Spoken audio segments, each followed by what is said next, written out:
اعوذ باللہ من الشیطان الرجیم بسم اللہ الرحمن الرحیم وما محمد الا رسول۔ اسی میں ایک دفعہ یہ بھی ہو گیا تھا کہ کچھ لوگوں نے یہ کہا کہ جب محمد کا انتقال ہو گیا تو اب کس لیے جنگ کرنی ہے۔ حضرت عمر بھی ہیں ان میں سے، جب خبر یہ اڑ گئی کہ حضور فوت ہو گئے، انہوں نے تلوار پھیر دی اور بیٹھ گئے، اب کس کے لیے جنگ کرنی۔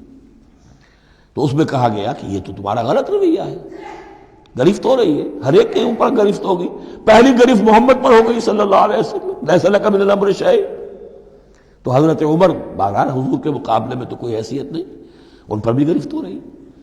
وما محمد الا رسول، اور محمد کچھ نہیں ہے اس کے سوا کہ وہ اللہ کے رسول ہیں، وہ معبود تو نہیں ہے۔ تم ان کے لیے تو جہاد نہیں کر رہے، تم جہاد اللہ کے لیے کر رہے ہو۔ دین کا غلبہ جو ہے وہ اللہ کے دین کا غلبہ ہے۔ محمد کی حیثیت کیا ہے؟ وہ تو اللہ کے رسول ہیں۔ وما محمد الا رسول قد خلت من قبلہ الرسل، اور ان سے پہلے بہت سے رسول گزر چکے۔ افئن مات، تو اگر وہ ان کا انتقال ہو جائے، او قتلا، یا بالفرض وہ قتل ہو جائیں، انقلبتم علی اعقابکم، تو کیا تم اپنی ایڑیوں کے بل لوٹ جاؤ گے؟ یہی تمہارے دین اور ایمان کی حقیقت ہے۔ ومن ينقلب على عقبیہ فلن يضر اللہ شیئا، اور جو کوئی بھی اپنی ایڑیوں کے بل لوٹ جائے گا وہ اللہ کو کوئی نقصان نہیں پہنچائے گا۔ وسيجزي الله الشاکرین، ہاں اللہ بدلہ دے گا شکر کرنے والوں کو۔ حضرت عمر چونکہ جذباتی انسان تھے، اس میں کوئی شک نہیں، تقریباً یہی کیفیت حضور کے انتقال پر پھر ہو گئی تھی ان کی۔ تلوار کھینچ کر بیٹھ گئے تھے، جو کہے گا محمد کا انتقال ہو گیا سر اڑا دوں گا اس کا۔ وہ تو پھر حضرت ابو بکر آئے، وہ یار غار، ثانی اسلام و غار و بدر و قبر، وہ آئے ہیں۔ ان کے لیے چونکہ رکاوٹ نہیں تھی، حضرت عمر تو اندر جا نہیں سکتے تھے، حضرت عائشہ کا حجرہ تھا۔ اب حضرت عائشہ بیٹی ہیں حضرت ابو بکر کی، وہ سیدھے گئے حجرے میں، جا کر چہرے مبارک پر چادر تھی ہٹائی اور آپ کی پیشانی کو بوسہ دیا اور کہا کہ اب دوبارہ موت آپ پر وارد نہیں ہوگی، اب تو حیات جاویدانی آپ کو حاصل ہو چکی۔ پھر باہر آ کر یہی آیت پڑھی، وما محمد الا رسول قد خلت من قبلہ الرسل افئن مات او قتل انقلبتم علی اعقابکم۔ حضرت عمر کہتے ہیں مجھے محسوس ہوا جیسے یہ آیت ابھی نازل ہوئی ہے، اتنا اثر ہوا۔ یہ عظیمت تھی حضرت ابو بکر کی، بہت بلند مقام ہے حضرت ابو بکر کا۔ وما کان لنفس ان تموت الا باذن اللہ، اور کسی جان کے لیے یہ ممکن ہی نہیں ہے کہ وہ مر سکے، اس پر موت وارد ہو مگر اللہ کے حکم سے۔ کتابا مؤجلا، وہ تو لکھی ہوئی شے ہے اجل معین کے ساتھ، ہر ایک کا وقت طے ہے۔ Death is the best guard, آپ کا باڈی گارڈ جو ہے سب سے بہترین وہ موت ہے۔ موت کا وقت جب ہے تبھی آئے گی، اس سے پہلے کوئی آپ کے لیے موت لا نہیں سکتا۔ لہذا سب سے بڑی حفاظت انسان کے لیے خود اس کی موت ہے۔ وما كان لنفس ان تموت الا باذن اللہ کتابا مؤجلا ومن يرد ثواب الدنيا نؤته منها، جو کوئی دنیا کا اجر و ثواب چاہتا ہے ہم اسے دیتے ہیں۔ یہ سورہ بقرہ میں بھی ہم پڑھ چکے تھے حج کے ذکر میں۔ ومن يرد ثواب الآخرة نؤته منها، اور جو واقعتاً آخرت کا ثواب چاہتا ہے، بدلہ چاہتا ہے، جزا چاہتا ہے اپنے اعمال کی، ہم اس میں سے اس کو دیں گے۔ وسنجزی الشاکرین، اور شکر کرنے والوں کو ہم جزا دیں گے۔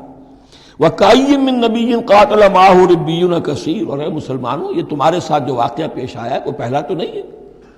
کتنے ہی نبی ایسے گزرے ہیں کہ ان کے ساتھ ہو کر ربیون، یہ ربی ربائی جو ان کا یہودیوں کے ہاں آج بھی لفظ چلتا ہے، ربانیون، ربائز، ربی، جو اللہ والے ہیں، اللہ کے ماننے اور چاہنے والے، اللہ کے متوالے، اللہ کے دیوانے۔ کائین من نبی، کتنے ہی نبی گزرے ہیں، قاتل معاہو، ان کے ساتھ ہو کر جنگ کیا، ربیون نے، کثیر، اللہ والوں نے، اللہ کے غلاموں نے، اللہ کے عاشقوں نے۔ فما وہنوا لما اصابہم فی سبیل اللہ، تو اللہ کی راہ میں جو بھی تکلیفیں ان پر آئیں اس میں انہوں نے جی نہیں ہارا۔ وما ضعفوا، نہ انہوں نے کمزوری دکھائی۔ وما استکانوا، نہ ہمت ہاری۔ واللہ یحب الصابرین، اور اللہ تعالیٰ کو ایسے صابروں ہی سے محبت ہے۔ تو اے مسلمانوں ان کا کردار اپناؤ اور دل گرفتہ نہ ہو۔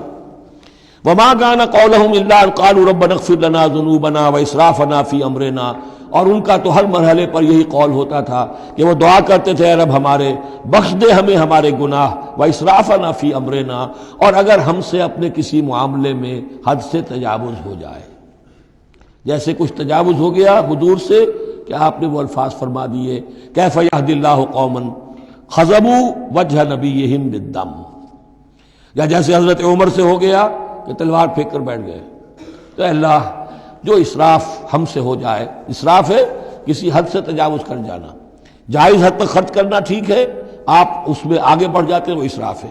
وَإِسْرَافَنَا فِي أَمْرِنَا، بخش دے جو بھی اسراف، جو بھی زیادتی ہم سے ہو گئی۔ وَثَبِّتْ أَقْدَامَنَا، اور ہمارے قدموں کو جما دے۔ وَانصُرْنَا عَلَى الْقَوْمِ الْكَافِرِينَ، اور ہماری مدد فرما کافروں کے مقابلے میں۔ یہی دعا تھی حضرت طالوت کے ساتھیوں کی، یہی دعا تھی جس پر ختم ہوئی وہ دعا کہ جو سورہ بقرہ کے اختتام پر آئی، فَانصُرْنَا عَلَى الْكَافِرِينَ، وہی دعا یہاں بھی ہے۔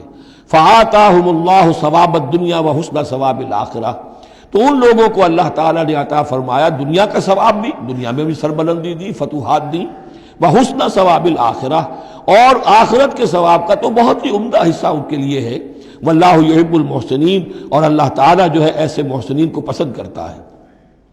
یا ایھا الذین آمنوا ان تطیعوا الذین کفروا یردوکم علی اعقابکم، اے اہل ایمان اگر تم ان لوگوں کا کہنا مانو گے جنہوں نے کفر کی روش اختیار کی ہے، وہ تمہیں تمہاری ایڑیوں کے بل واپس لے جائیں گے، فتنقلبوا خاسرین، اور پھر تم بالکل خسارے والے، تباہ اور برباد ہو جانے والے ہو جاؤ گے۔ بل اللہ مولاکم، تمہیں تو یہ سمجھنا چاہیے تمہارا مولا، مددگار، پشت پناہ، ساتھی، حمایتی اللہ ہے۔ وہو خیر الناصرین، اور وہی ہے کہ جو سب سے بڑھ کر مدد کرنے والا، سب سے اچھا مددگار ہے۔ سنلقی فی قلوب الذین کفروا الرعب، ہم ان قریب کافروں کے دلوں میں رعب ڈال دیں گے، بما اشرکوا باللہ، اس سبب سے کہ انہوں نے شرک کیا اللہ کے ساتھ، ما لم ینزل بہ سلطانہ، اور ایسی چیزوں کو شریک ٹھہرایا، ایسی ہستیوں کو یا چیزوں کو جس کے لیے اللہ تعالیٰ نے کوئی سند نہیں اتاری۔ ومأواہم النار وبئس مثوی الظالمین، اور اللہ ان کا ٹھکانہ جو ہے وہ جہنم ہے، اور بہت ہی برا ٹھکانہ ہے ظالموں کے لیے۔ یہ اصل میں اس آیت میں توجیہ ہو رہی ہے کہ وہ کیوں چلے گئے، جبکہ اس درجے ان کو یعنی کھلی فتح حاصل ہو چکی تھی، مسلمانوں کو ہزیمت ہو گئی، حضور اور صحابہ جو ہے انہوں نے پناہ لے لی ہے پہاڑ کے اوپر جا کر۔ خالد بن ولید کہہ بھی رہے ہیں کہ اس معاملے کو اب ختم کرنا چاہیے، روز روز کا ٹنٹا جو ہے وہ اب نہ رہے، لیکن ابو سفیان کے اندر دل میں کوئی ایسا رعب اللہ نے اس وقت ڈال دیا کہ وہاں سے وہ چلے گئے، ورنہ یہ کہ واقعتاً اس وقت صورتحال جو ہے مسلمانوں کے لیے بہت مخدوش ہو چکی تھی۔